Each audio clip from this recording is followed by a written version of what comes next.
Boa tarde, estamos começando uma entrevista com o senador Eduardo Braga pelo nosso Facebook do Amazonas Atual. Temos aqui a Rosiane Carvalho para conduzir também essa entrevista conosco. Eu sou Valmir Lima e nós começamos essa entrevista dando uma boa tarde para o senador. Boa tarde aos nossos companheiros que nos acompanham pelo Facebook, mais tarde pelo YouTube, aqui pelo Amazonas Atual. Eu quero cumprimentar o Valmir, quero cumprimentar a Rosiane. Rosiane, inclusive, que foi a portadora do convite e uma das responsáveis por eu estar aqui. Como eu lhe prometi, estou cumprindo a minha palavra e estou aqui para que a gente possa conversar sobre diversos temas e interagir, enfim, com o nosso companheiro ouvinte e aqueles que estão nos assistindo pelas mídias sociais. Senador, a gente começa com eleição, né? Em tempo de eleição. Isso.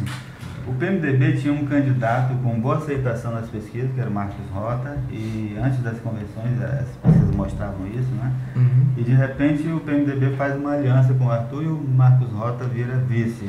Uhum. Esse acordo foi costurado pelo senhor? Por que o PMDB desistiu da candidatura? Então, primeiro nós temos que colocar o seguinte: o PMDB não desistiu de candidatura. Uma candidatura majoritária se compõe pelo cabeça de chapa e pelo vice, e pelas candidaturas de vereadores. O PMDB sempre se posicionou, há alguns anos já, contra o modelo de gestão que está aí no governo do Estado, e principalmente contra o modelo de gestão que está na saúde do Estado do Amazonas, na segurança pública do Estado e na política econômica que o governo do Estado vem fazendo com que o Amazonas tenha um alto índice de desemprego. É bem verdade que o Brasil vive uma crise, mas a crise aqui no Amazonas ela está mais forte do que no resto do Brasil. E nós sempre nos colocamos contra. E quando o governo do Estado anunciou o fechamento dos CAICs, dos CAIMs, dos SPAs, das policlínicas, etc., o prefeito Arthur Vigílio se manifestou contrário e iniciou um rompimento com o governo do Estado, que até então vinha prometendo, como prometeu para muita gente e não cumpriu, fazer investimentos na infraestrutura na cidade de Manaus, no transporte coletivo, com o subsídio da passagem do transporte coletivo, entre outras coisas que foram mais uma mentira que o governo do Estado pregou na eleição de 2014, entre tantas que havia pregado. Então, o primeiro ponto que nos aproximou foi exatamente o rompimento que houve quando o prefeito se colocou contra o fechamento dessas unidades e passou a criticar a ação da política pública de saúde do governador e do governo do Estado. Então essa aproximação veio depois do rompimento com o governo, do Arthur com o governador? E depois do rompimento. Ele estava rompendo com o governo, ele estava rompendo com aquela estrutura, porque a nossa opinião nunca mudou sobre as coisas. Nós continuamos dizendo o que dizíamos, que lamentavelmente a gestão pública estadual estava trazendo grandes prejuízos para o nosso povo, e está. Aí está a Operação Maus Caminhos, que está deixando claro por que não tem dinheiro para nada. Não é? O dinheiro da saúde do Amazonas estava sendo usado em festa de sertanejo, via audiomix, etc., fazendo grandes fortunas, comprando avião, helicóptero, lancha, etc. E, enquanto isso, não tem esparadrapo, não tem luva cirúrgica, os mamógrafos continuam encaixotados, etc. Mas não é por falta de dinheiro, é por falta de gestão e por falta de aplicar corretamente o dinheiro. Então, isso fez com que houvesse uma aproximação entre nós e o prefeito Arthur Vigílio. Isso não significa dizer que eu e o Arthur, e o PMDB e o PSDB não continuem tendo diferenças sobre muitas coisas, mas no que tange a questão da saúde pública, no que tange a questão de Manaus, no que tange a situação do Manauara, nós estamos com um discurso que é muito parecido com o da prefeitura, e a partir do momento que o governo municipal através da candidatura do prefeito, vem ao PMDB, discute pontos do nosso plano de governo, né? Porque nós construímos um plano de governo ao longo de meses e meses de caminhadas do Marcos Rota, de reuniões do Marcos Rota, reuniões do nosso partido, etc. E o nosso partido disputou as eleições em todos os municípios do estado. Fomos o partido que mais prefeito elegeu no interior do estado do Amazonas, fomos o partido que mais elegeu vereador no interior do estado do Amazonas, elegemos 2 vereadores da nossa bancada na Câmara Municipal e estamos no segundo turno apoiando o prefeito Arthur Vigílio. Senador, a sua participação no primeiro turno foi uma participação muito tímida, né? Praticamente numa inserção, já quase no final da campanha. A gente conversa com as pessoas que estão no grupo político, né, Arthur Neto e Eduardo Braga agora, e a gente percebe algumas reações em relação a essa participação, indicando que poderia a sua participação ampliar a rejeição ao prefeito Arthur, e pessoas também aliadas ao senhor indicando que isso também estaria um risco para o senhor, tendo em vista a sua construção política até 2018. Como é que Eduardo Braga e Arthur Neto conduzem todos esses conselhos, essas avaliações aí dentro do grupo político? Olha, deixa eu dizer uma coisa. Na política, eu tenho 35 anos de vida pública, sabe, Rosiane? E nesses 35 anos eu já aprendi como se pautam as perguntas, né? Veja, eu não sou candidato a prefeito, eu sou um apoiador. E como apoiador, eu não sou o ator principal da eleição, né? Eu estou apoiando, eu estou ajudando, eu estou contribuindo, eu estou colaborando. A minha participação, seja na televisão, seja encaminhada, seja no que for, é na medida em que a campanha demanda que isso aconteça, percebe? Eu quero dizer que tenho muita humildade para dizer isso, que eu sempre fui uma pessoa muito transparente com a população. Nosso partido apoia o prefeito Arthur Vigílio porque nós acreditamos que ele pode, com a sua experiência e com as mudanças e renovações que nós do PMDB esperamos poder implementar em Manaus, muitas coisas possam melhorar e avançar no segundo mandato do Arthur Vigílio. Por exemplo, nós achamos que podemos contribuir muito para que a mobilidade urbana possa ter novos projetos e novas ideias. Nós achamos que nós podemos contribuir muito na melhoria do avanço na gestão, principalmente do saneamento na periferia da cidade de Manaus. Nós conhecemos bem a periferia da cidade de Manaus. Portanto, a população me recebe em todos os lugares. Eu estou vindo agora da Zona Norte, da Zona Leste da cidade de Manaus, entrando nos lugares, as pessoas me cumprimentando com alegria, com satisfação. Mas eu não sou muito querido, muito especialmente por algumas pessoas poderosas, porque eu nunca fui de servir a poderosos e deixar o interesse do povo para atender interesse de poderoso ou de gente que acha que manipula a opinião pública. Isso eu nunca fiz e cheguei até aqui, tenho 35 anos de vida pública, eu sou um homem hoje plenamente realizado e com muita vontade, como eu lhe disse lá naquele dia, de poder servir as pessoas. O que me faz estar na vida pública é esse sentimento enorme que eu tenho de servir, de ajudar, de me comover, de ter emoção com as pessoas, com os seres humanos. É isso que me faz. Essa sua atividade de hoje na periferia já é pedindo voto para o prefeito? Querido, eu peço voto, inclusive quero pedir o seu voto, o voto da nossa Rosilene, dos nossos telespectadores, para que a gente faça um voto consciente nessa eleição no dia 30 de outubro. Portanto, o exercício da democracia é você poder exercitar esse seu direito, que é o direito da cidadania, do voto, e que você defenda as suas ideias. Portanto, aonde eu estou defendendo. Agora, como eu não sou candidato e não estou à busca de me promover em carona de candidato nenhum, não estou querendo ser dono de candidatura nenhuma, ao contrário, o Arthur não precisa de se escorar em liderança de ninguém. Eu estou contribuindo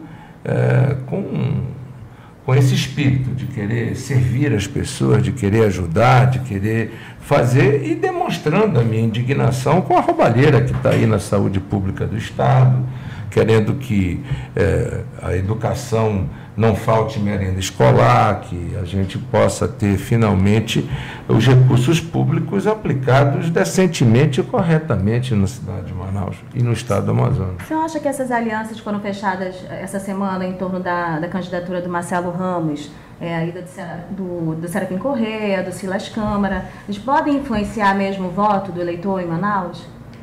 Isso é muito relativo, porque o povo está demonstrando claramente que não está a reboque de alianças políticas. Vou lhe dar um exemplo. Aqui no nosso próprio estado, município de Tefé, quem ganhou a eleição? Você sabe? Tefé, nós fizemos uma matéria recente, o Valmir me ajuda aqui na Então, vocês não sabem, foi o Normando, candidato do PMN. O Normando foi apoiado por ninguém, foi apoiado pelo povo. Contra todas as pessoas que se diziam donos dos votos de Tefé, e sem recursos, sem nada, o ex-administrador da Amazonas Energia, lá no município de Tefé, saiu vitorioso. Vamos para outro município, e pelo PMN, sem tempo de televisão, sem tempo de rádio, etc. e tal. Tá? Agora vamos para outro município. O Arini, você sabe quem ganhou a eleição? Não tem os prefeitos decorados na cabeça. Tá Se o senhor quiser sabatinar agora, vai ficar complicado, até por conta do tempo. A gente tem você me pergunta, você me faz uma pergunta e porque eu estou te respondendo, você fica nervosa? Não, eu não estou nervosa. Ah, não, calma. É uma entrevista, né? Geralmente os jornalistas é que fazem a pergunta. Não, uma entrevista é um diálogo, querida. É um diálogo. Um diálogo. Mas só para você entender, o prefeito de Arini, que você não sabe quem é, o eleito, ele também é do PMN, não é do meu partido. E também foi eleito sem grandes lideranças. E o povo de Arini, onde faz a famosa farinha do Arini, que eu acho que você gosta da famosa farinha do Arini, então, aonde se faz a farinha do Arini, ele também ganhou. E olha, não tinha dinheiro não, viu? Ele não tinha dinheiro para fazer campanha, ele não tinha isso e tal. O que eu estou tentando dizer é o seguinte, é que o povo, ao contrário, o povo está, sempre que possível, se colocando contra esse tipo de prática da velha política, em que você faz acordos com chavos, acerta secretarias, acerta uma série de coisas em função de jogo político, em detrimento de compromissos com a população e com projetos que tragam de verdade benefícios para a população. Né? Foram poucos os prefeitos, ou quase nenhum, os prefeitos do interior do Amazonas que se reelegeram. Pouquíssimos os que se reelegeram. Quase nenhum se reelegeu. 9 se reelegeram. De 62. Para você ter uma ideia... eu acho que foram 40, né, Valmir, que morreram a eleição? Então, 24, nós fizemos uma matéria recente. Então, menos... Não decorei também. Então, menos de 25%, tá certo?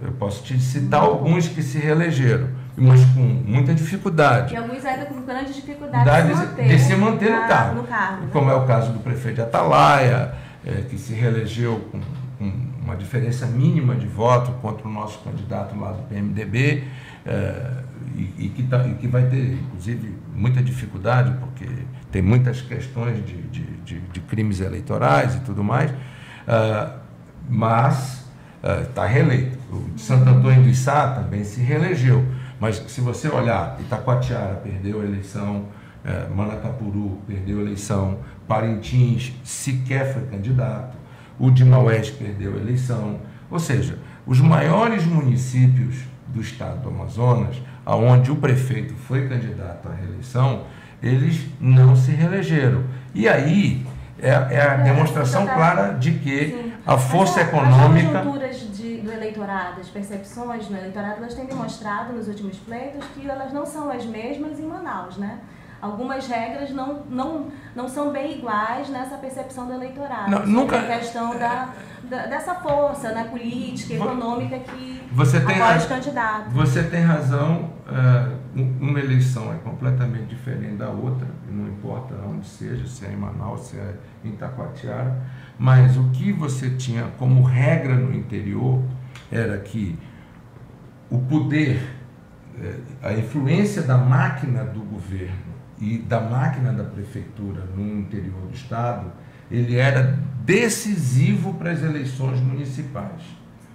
Esta eleição, pela primeira vez, e isso é uma coisa nova, é a primavera democrática no interior do Amazonas, é isso que eu estou tentando dizer, é que a grande maioria das prefeituras no interior do estado do Amazonas, o poder e a máquina pública estadual e municipal foram derrotadas por partidos e por candidatos que nem sempre estavam com apoiamentos de grandes forças políticas.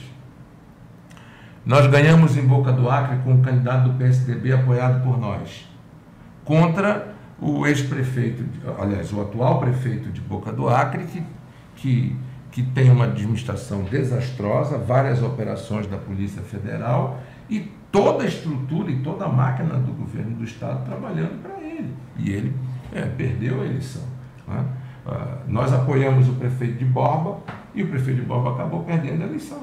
Então, o que eu estou tentando dizer para você é que não é o fato de Antônio Maria ou José ter declarado apoio ao candidato Marcelo Ramos que vai fazer com que o eleitor de Antônio Maria ou José vá seguir cegamente e fielmente essa candidatura, porque essa candidatura no primeiro turno ela estava sendo uma alternativa àquela coisa. Eu achei, por exemplo, a postura do Zé Ricardo muito correta. O Zé Ricardo fez uma campanha de propostas claras, de um comportamento claro, não foi para o segundo turno. O que ele disse? Olha, eu não me identifico com as duas candidaturas, quero me colocar aqui numa posição neutra, tá certo? E dizer que eu espero que haja análise da população para escolher o que for melhor. Eu gostei muito da postura do Zé Ricardo e acho que a postura do Zé Ricardo será interpretada pelo eleitor de forma muito correta. Senador, no primeiro turno nós fizemos entrevista com todos os candidatos, neste estúdio mesmo, e o candidato Serafim Correia deu uma declaração aqui de que o senhor tinha tentado um acordo com o abastecimento da cidade. A gente tem o vídeo aí, vamos assistir. O senhor quer cobrar o cumprimento das metas estabelecidas no contrato com a concessionária de água e esgoto de Manaus, a Manaus Ambiental hoje, né? Sim. Na sua gestão, o senhor fez uma repactuação do contrato certo. Que foi assinado em 2000. E em seguida, quando a Amazonino substituiu, disse que estava tudo errado e fez um rearranjo dessa repactuação. O que estava errado mesmo? Era... Só para complementar, candidato, me desculpe interromper. O senhor teve a chance na sua gestão de justamente romper o contrato, que o senhor promete no programa de governo, dar mais rigor à cobrança, né, do que não está sendo cumprido. Mas eu não prometo romper o contrato. Não, pois é, mas muitas coisas na sua gestão não estavam sendo cumpridas e o senhor teve a chance de romper esse contrato, né? Vamos lá, Rosiane, é uma ótima oportunidade que você me oferece. Só tem que explicar que pelo contrato, para romper o contrato em 2007, precisava a prefeitura desembolsar 500 milhões de reais. O então governador Eduardo Braga me chamou e disse: rompe o contrato. Eu digo: vamos fazer o seguinte, Eduardo, você desapropria a empresa, assume e rompe o contrato. Aí ele queria que eu rompesse o contrato para entregar a concessão de mão beijada para uma empresa do Mato Grosso. Sabe de quem era a empresa? Do Bunlai, que está preso, o pecuarista amigo do Lula. Eu nunca disse isso, mas eu acho que agora é hora de dizer. Era isso que ele queria fazer. Eu disse, não, eu não posso romper o contrato e gerar um passivo de 500 milhões para a prefeitura. Eu seria um irresponsável. Senador, eu queria que o senhor comentasse O senhor já enviou uma nota para nós negando, né? Em seguida, o Serafim foi à Assembleia Legislativa e levou um documento lá que disse que tinha uma proposta documentada de que havia essa proposta de que a empresa seria vendida para essa empresa do Bunlai. Bem, houve essa conversa mesmo com o Serafim? Primeiro, eu não conheço Bunlai ou Bulai ou coisa parecida. O que eu sempre defendi e continuo defendendo, e que foi um erro do Serafim, e está aí, ele não se reelegeu, né? É que ele não deveria repactuar com uma empresa que não cumpriu nada com a cidade de Manaus. A Águas do Amazonas foi um erro. E a repactuação que foi feita foi um erro. O próprio Serafim, num debate, eu acho que na Rede Amazônica, ou sei lá onde, disse, olha, quem trabalhou na água no Amazonas foi o governador Eduardo Braga e eu. Tal. Ele só esqueceu de dizer que ele não produziu água. Eu construí o Proama, fiz as adutoras, interliguei, e se hoje tem água na zona norte e na zona leste da cidade, é porque o sistema do Proama funciona, né? E depois fizeram uma outra coisa, essa Manaus Saneamento, Manaus Ambiental. Aliás, Manaus Ambiental, ela tem duas empresas dentro dela, chamada Carioca Engenharia, denunciada na Lava Jato, e Queiroz Galvão, denunciada na Lava Jato. Portanto, eu quero dizer que o que eu sempre defendi é que, ao não se cumprir as metas do contrato, como o próprio ex-prefeito diz, ele tinha todas as condições legais de declarar a caducidade do contrato. E a caducidade do contrato não implica em nenhum tipo de indenização, até porque os ativos são da prefeitura, o poder concedente. Portanto, não há o que se indenizar quando há caducidade de contrato de concessão. O que não está certo é você manter esse contrato com uma empresa que está já há quantos anos explorando a concessão de água e de esgoto na cidade de Manaus. Há pelo menos 15 anos ou 20 anos, eu já nem sei, porque foi no governo... Acho que foi em 2001, né? Foi não. O prefeito era o Alfredo Nascimento e o governador era o Amazonino, quando se privatizou a Coasama. Portanto, eu acho que foi em 1900 e... Pode ser em 2001. Não, foi 2000. Ou foi 2000, eu tenho para mim até que esse foi um processo que começou em 99 e acho que o contrato foi feito em 2001. Tá certo? Porque em 2002 eu chego ao governo do estado e já havia o contrato com antigamente a empresa chamava Águas do Amazonas. E Leonés Desou primeiro, né? Leonés Desou, depois Água do Amazonas. E deram 6 anos de prazo de cumprimento de meta. E aí, quando o Serafim era prefeito, o prazo de cumprimento de meta estava vencido. Havia um relatório da Arsan que mostrava claramente o não cumprimento das metas.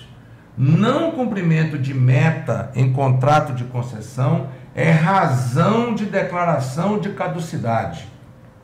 Portanto, havendo a caducidade do contrato, você leva a licitação, você leva a leilão. E uma nova empresa entraria como concessionária de água na cidade de Manaus. O Serafim, lamentavelmente, postergou isso, assinou uma nova repactuação. Essa nova repactuação acabou trazendo para dentro do Amazonas mais 2 empresas, chamada Carioca Engenharia, é bom que o telespectador possa anotar. Carioca Engenharia, dá um Google aí, coloca Carioca Engenharia, você vai ver que essa empresa é a empresa que está envolvida em vários escândalos.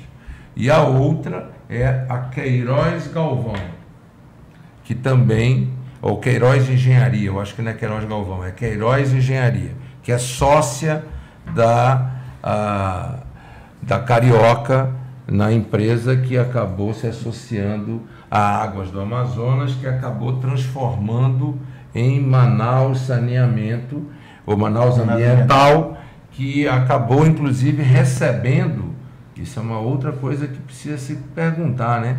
Por que deram de presente para Manaus Ambiental o PROAMA, sem que nenhum tostão seja pago ao dinheiro público?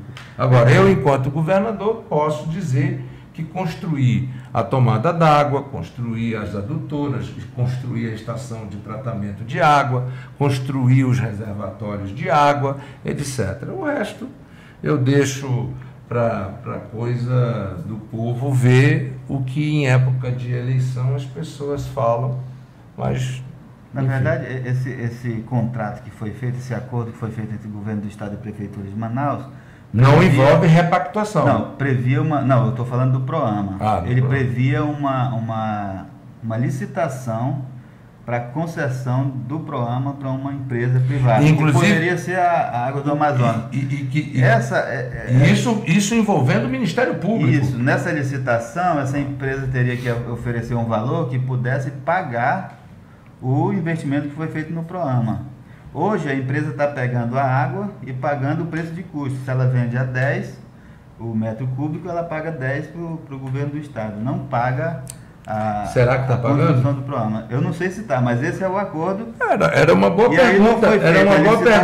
Era uma boa pergunta a ser feita. A licitação que era para ter sido feita em 2015 não foi feita até hoje. Né? E aí continua o acordo. A gestão é feita pela COSAMA, que entrega água a preço de custo para Manaus Ambiental. E na realidade, essa licitação, pelo TAC que foi assinado, porque o que foi feito, na realidade, foi um TAC, um termo de ajustamento de conduta, junto ao Ministério Público, pelo Estado e pela Prefeitura, aonde, àquela altura, a Prefeitura concedia novamente ao Estado o direito de construir, o direito de fazer os investimentos e o direito de licitar.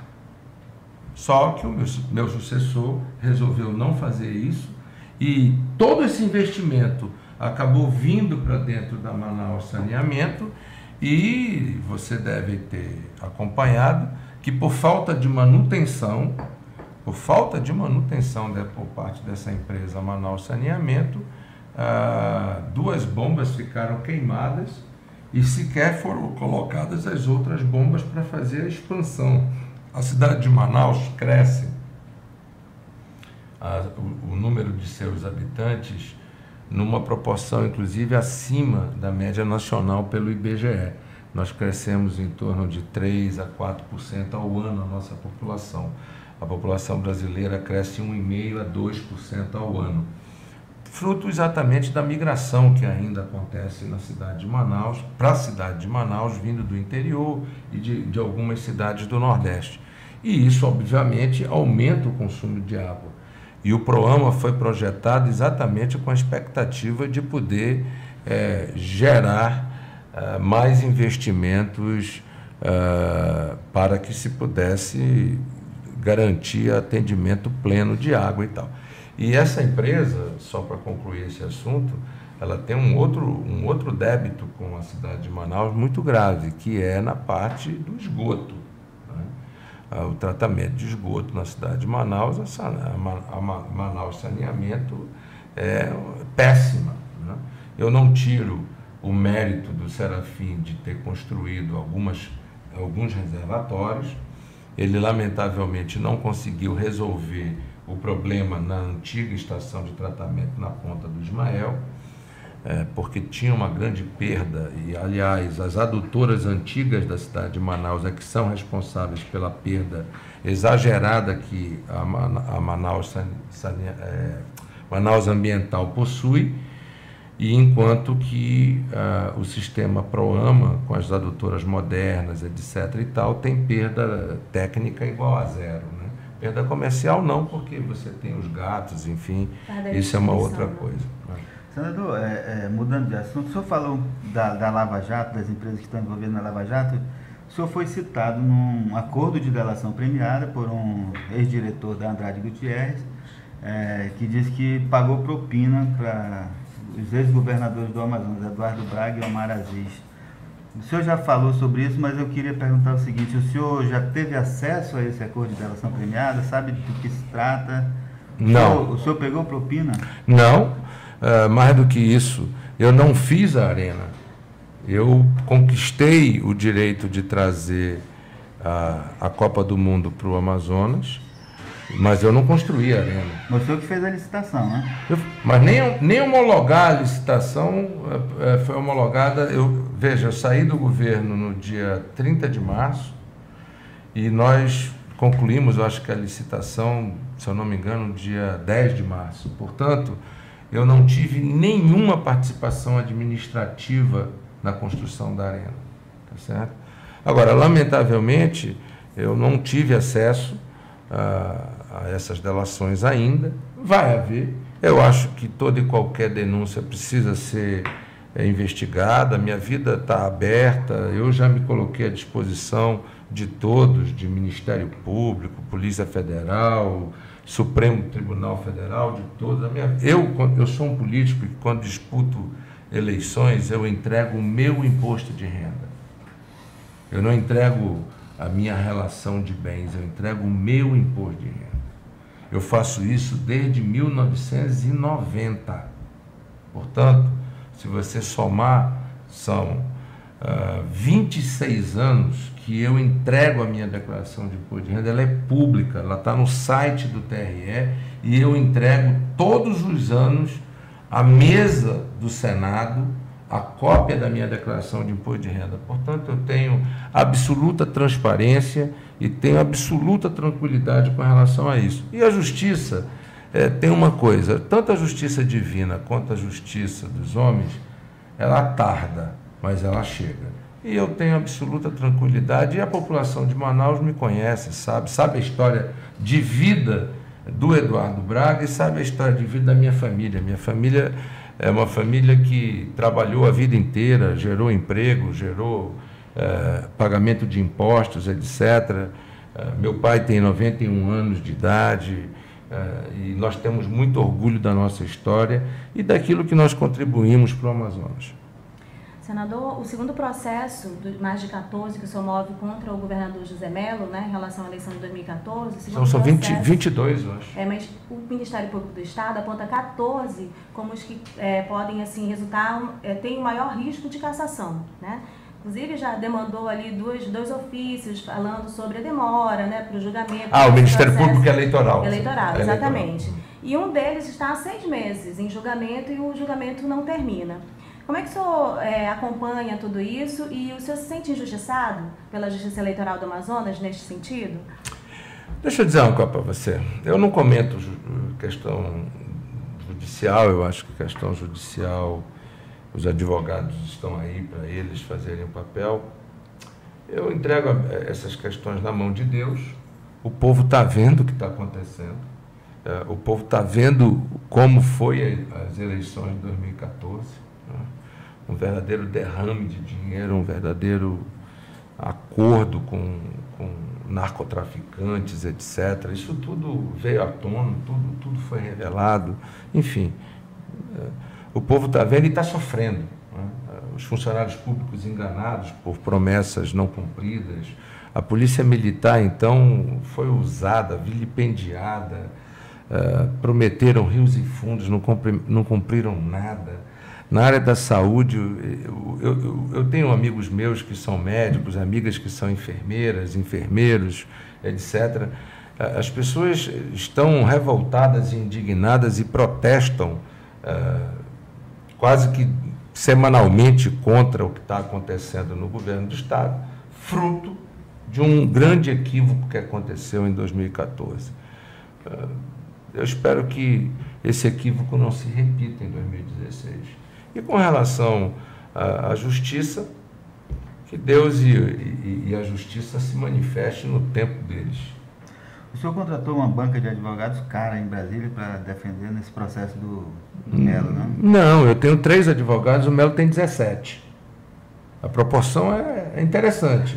Eu tenho 3 advogados, o Melo tem 17. Eu tenho um advogado pela coligação, um advogado que me defende e um advogado que foi contratado pela vice, a Rebeca. Eu tenho 3 advogados, o Melo tem 17. Advogados são muito caros em Brasília? Os meus não, porque não são famosos. Eu, por exemplo, eu não tenho nenhum ex-ministro como meu advogado. O meu adversário tem 2 ex-ministros. O ex-ministro Marcelo Ribeiro e o ex-ministro Caputo. Então, vocês tirem uma ideia. Eu tenho o Marcos Vinícius, que é um advogado, foi presidente da Ordem dos Advogados, mas é um advogado, tem 40 e poucos anos, é um jovem brilhante advogado. Eu tenho um outro advogado chamado Gustavo Severo, que tem 32 anos de idade. Né? São advogados jovens que estão na peleja, que estão na luta e tal. Enfim, eu tenho advogados que estão contratados, devidamente contratados e declarados, tanto por mim, quanto pela Rebeca, quanto pelo meu partido, pelo PMDB, e que, portanto, estão exercendo o direito de defesa da coligação do candidato e da vice. O PMDB saiu fortalecido, o senhor já comentou isso, né? 18 prefeitos eleitos no interior 18 não, vamos fazer justiça, são 21, porque nós temos 3 que ganharam as eleições, mas que na última hora, de uma maneira até que nós estamos recorrendo, a justiça acabou, em primeira instância, impugnando na véspera da eleição. Eu falei 18 porque são 18 que estão lá na Justiça Eleitoral como eleitos, né? Tudo bem, mas são 21. Né? Valmir, a gente está aqui na sabatina. Agora, essa vitória do PMDB no interior do Amazonas fortalece uma candidatura de Eduardo Braga para 2018 ao governo do Estado? Cada eleição é uma eleição. O que a vitória do PMDB no interior demonstra é o abandono que o governador José Melo deixou o interior, o abandono que o ex-governador Omar deixou o interior. O partido do ex-governador Omar fez 6 prefeitos do interior, 6. Mas o Melo fez 13, então são 19, né? Tá bom, dos 13, quantos são Melo mesmo? E quantos estavam coligados ou não com os nossos partidos? Enfim, é porque, como eu te disse, no interior, o que menos pesou, é claro que no PMDB nós resolvemos ter candidatos puro sangue e candidatos que encarnam o pensamento do partido. O PMDB apoiou o Peixoto em Itacoatiara e tivemos uma vitória retumbante em Itacoatiara. O PMDB apoiou Sabugo em Urucurituba com o PT e tivemos uma grande vitória com o PT. O PMDB apoiou o Zeca em Boca do Acre e ganhamos com o Zeca em Boca do Acre. Do PSDB, o PMDB apoiou em Ipixuna o PSDB e ganhamos com o PSDB.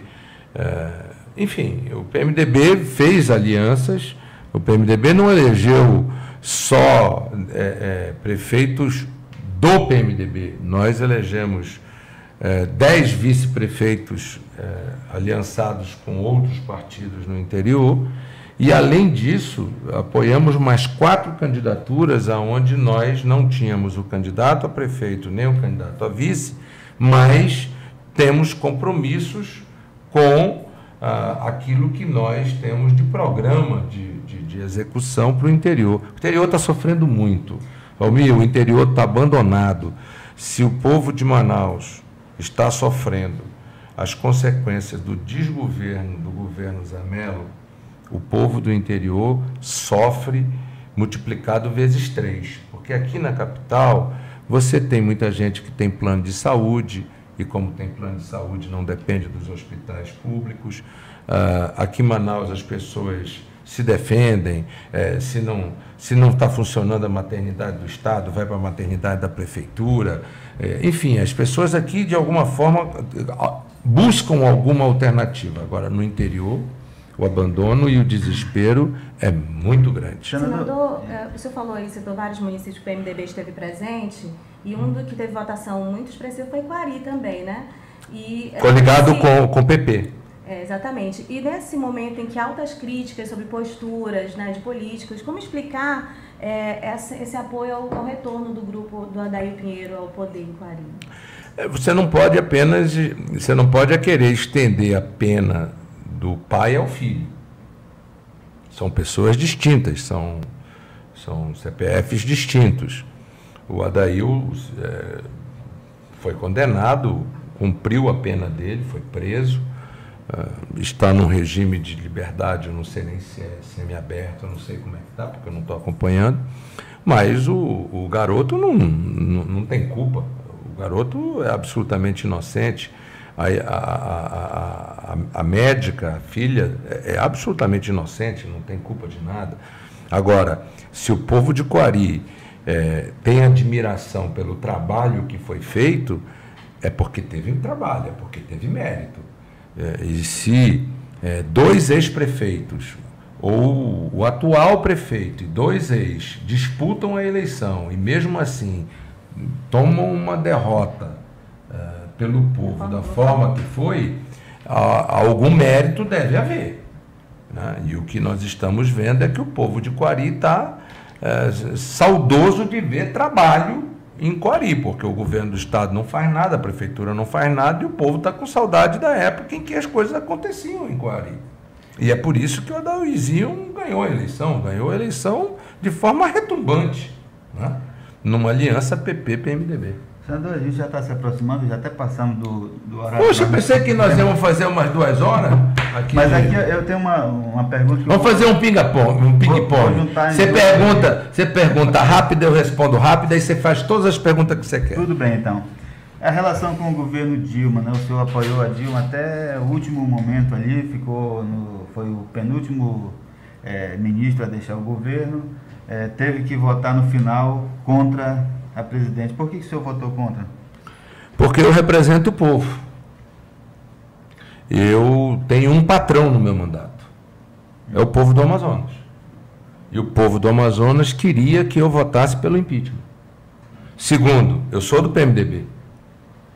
Eu, quando fui ministro da presidenta Dilma, eu fui ministro indicado pela bancada do PMDB do Senado. Eu defendi aquilo que eu acreditava, mas eu não compactuei com os erros. Eu sou daqueles que, quando tenho que fazer críticas construtivas, eu os faço, de forma leal, né? Se eu faço parte de um governo, como ou secretário, ou como ministro, etc., o meu papel é ir ao meu governo e dizer, olha, eu discordo disso, e acho isso e isso. Se eu conseguir, com os meus argumentos, vencer, eu contribuí. Mas se eu for vencido e não me ouvirem, eu pelo menos cumpri o meu papel de ter a minha consciência absolutamente correta. E mais, digo a você, o impeachment da presidenta Dilma foi um impeachment político, por erros na política econômica. Por erros na política econômica. O senhor discorda da tese do golpe? Ah, não. É golpe. O que houve foi erros na política econômica, que, lamentavelmente, quando ela se percebeu que precisava fazer as correções, lhe faltou base parlamentar para fazer. Exemplo, o Michel, que é do meu partido, etc., ele tem que fazer as reformas que são necessárias. Nós temos que aprovar a PEC do teto do gasto, tá certo? Nós temos que fazer uma reforma na Previdência. Vai doer? Vai. Mas se nós não fizermos, não salva o país. Vai ter que fazer reforma tributária no país. Não dá para continuar tributando salário e não tributando renda e patrimônio.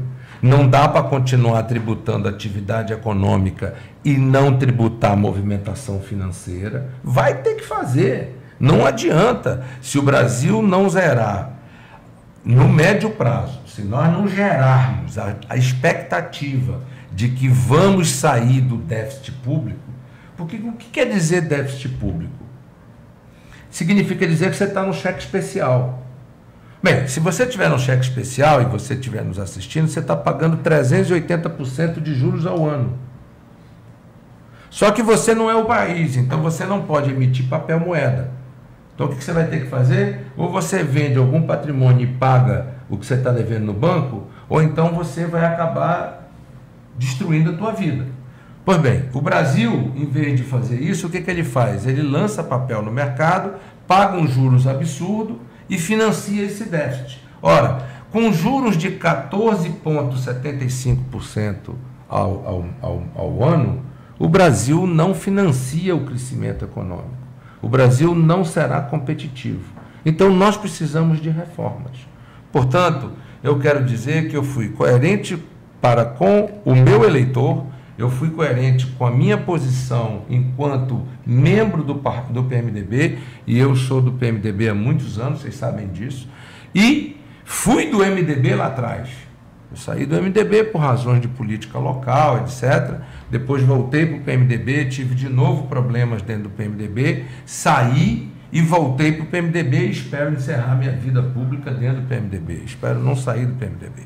Mas eu sou daqueles dentro do PMDB que tem dito que as reformas precisam ser feitas e que nós precisamos ser mais ousados nas reformas. E eu sou o relator geral do Orçamento da República para o ano de 2017, que terá a responsabilidade de fazer o primeiro Orçamento da República que esteja enquadrado dentro da PEC do teto do gasto público. Senador, o jornal Valor Econômico publicou uma matéria indicando que a bancada do PMDB no Senado, o presidente do Senado, tentou mais uma vez indicar o seu nome para o retorno do Ministério de Minas e Energia.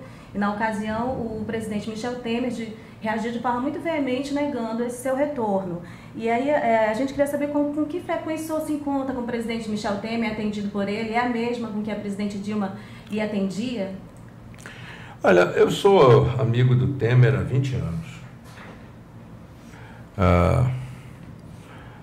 Eu quero dizer que essa matéria, nem tudo que sai nos jornais é verdade, né? É aquilo que eu estava dizendo. Se um jornalista torce pelo Flamengo, mesmo que tenha havido um pênalti horrível, o cara diz que não foi pênalti e culpa o coitado do juiz, né, etc. Então, eu quero dizer a você que não houve isso. Eu saí do Ministério porque achei que não deveria continuar, porque achei que o meu partido ia adotar uma postura que não seria correta eu continuar no Ministério. Respeitei a posição da presidenta Dilma até que concluiu-se o relatório na comissão especial, e aí na pronúncia foi a primeira vez que eu votei a favor do impeachment, porque eu votei a favor da pronúncia e depois eu votei a favor do afastamento da presidenta. Agora, volto e repito pela enésima vez, o que afastou a presidenta Dilma foi os erros na política econômica. Houve problemas com relação a comportamento ético, isso e aquilo, houve, mas que os organismos de fiscalização, comando, controle, Ministério Público, Polícia Federal, Tribunal de Contas, Justiça Federal, Supremo Tribunal Federal, possam apurar e possam responder, e aqueles que forem culpados, exercendo o amplo direito de defesa, que sejam responsabilizados e que paguem pelos seus erros. A frequência dos seus encontros com o presidente Michel Temer mesmo, da ex-presidente Dilma? É como diz um amigo meu, nem tanto nem tão pouco. É o suficiente para que eu, enquanto senador, possa exercer meu mandato, e é o suficiente para, enquanto relator geral do orçamento, que vai definir, inclusive, qual vai ser o orçamento da própria presidência da República no ano que vem, né? tenha que tratar. Eu estarei, inclusive, na próxima semana com o presidente da República, com o ministro da Fazenda, com o ministro do Planejamento, discutindo a prévia do relatório preliminar que vai tratar do orçamento de 2017. O seu colega Fernando Rodrigues disse até, ele tem um site que ele escreve, ele disse que eu era o senador que no período do impeachment mais encontros tive com o presidente Michel.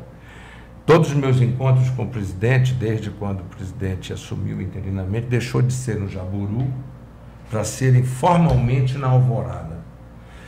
Portanto, eu não tenho encontros informais, eu tenho encontros formais sobre agenda. E as agendas foram discutir a questão do orçamento, porque sou relator, e nós temos a LDO e temos outras questões, e discutir questões que eu reputo importantes para o Brasil e para o meu Estado, no que diz respeito à questão de energia, no que diz respeito à questão da Zona Franca de Manaus. Agora mesmo nós estamos discutindo algumas questões importantes para a Zona Franca e sempre que necessário eu estou com o presidente da República. Ok, senador, a gente agradece a sua participação aqui conosco. Eu que agradeço. Muito obrigado. Se o senhor quiser deixar um recado ainda aí para... Olha, eu quero agradecer a você, Valmir, agradecer a nossa Rosiane, não é? Agradecer aos nossos companheiros das técnicas que estão aqui, sem eles nós não estaríamos no ar. Agradecer a vocês que nos acompanham pelo Facebook, não é? E dizer que na democracia a gente é isso mesmo. Eu acho que nós temos que viver a liberdade de expressão, a liberdade do exercício de opinião e que você que nos assista possa avaliar. Eu fui governador do Amazonas, acho que trabalhei muito como governador. Os que me conhecem e sabem o quanto eu sou dedicado a querer fazer, sou movido por um sentimento de servir as pessoas.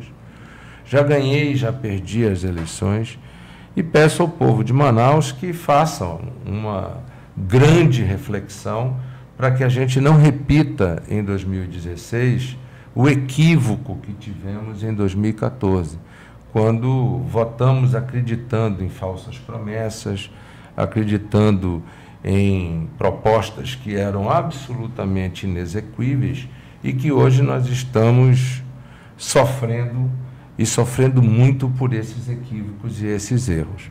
Portanto, eu quero pedir aos companheiros que façam essa grande reflexão e que a gente possa, no dia 30 de outubro, eleger o melhor para Manaus. Ok. Muito obrigado, então. Nós encerramos aqui a nossa transmissão pelo Facebook.